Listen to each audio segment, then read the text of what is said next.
These are the lives of 15 of our colleagues that have been taken due to what they describe as an operational misunderstanding or poor visibility.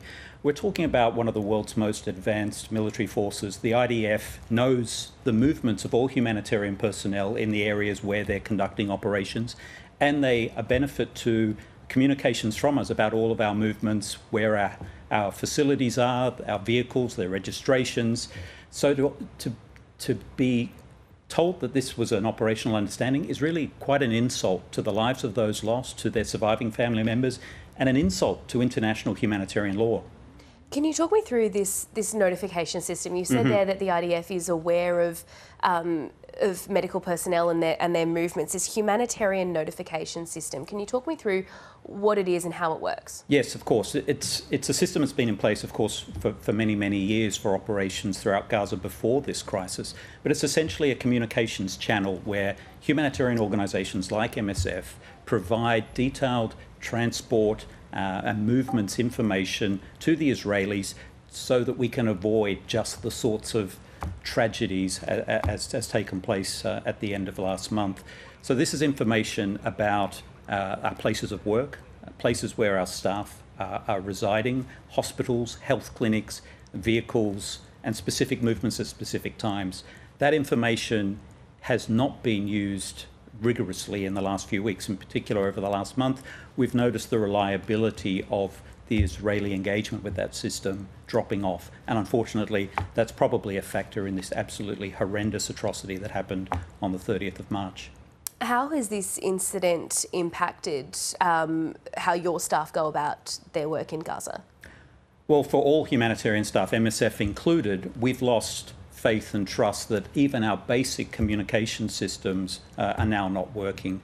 We've seen the breakdown of the humanitarian supplies being prevented from coming into Gaza. We've seen relentless bombing on medical facilities, ambulances, healthcare facilities. So our faith that the Israeli forces are going to follow the rules of war, that are not going to target, that they're actually going to protect medical and humanitarian personnel, that faith is gone. And it makes it very, very untenable for many aid workers to continue to work in that environment. In terms of resources and aid getting into Gaza, when was the last time that trucks were able to get through, and what's the food and medicine situation at the moment? We've seen an effective blockade since the breakdown of the ceasefire over a month ago now. So we've had very, very limited supplies getting in and negligible food, fuel, water and medical supplies. MSF at the moment is in desperate need of antibiotics, of surgical materials, of painkillers to be able to provide the services that we do at health clinics and hospitals. And it's heartbreaking for our staff there to be caring for injured and sick people who could otherwise be saved if those supplies were able to get in. What sort of an impact does that blockade have on how much work you are able to do? It restricts us enormously, as does the constant evacuation orders from the IDF, the blockading of areas where we need to get to in order to work.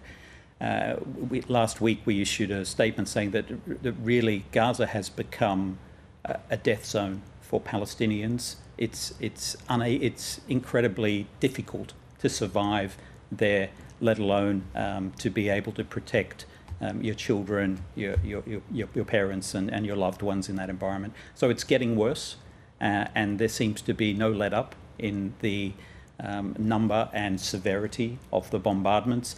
And importantly, there's no recourse from global leaders demanding that the Israeli offensive in Gaza be ceased and that we return to a ceasefire. Simon Eccleshall, thank you so much for your time. Thank you, Mel.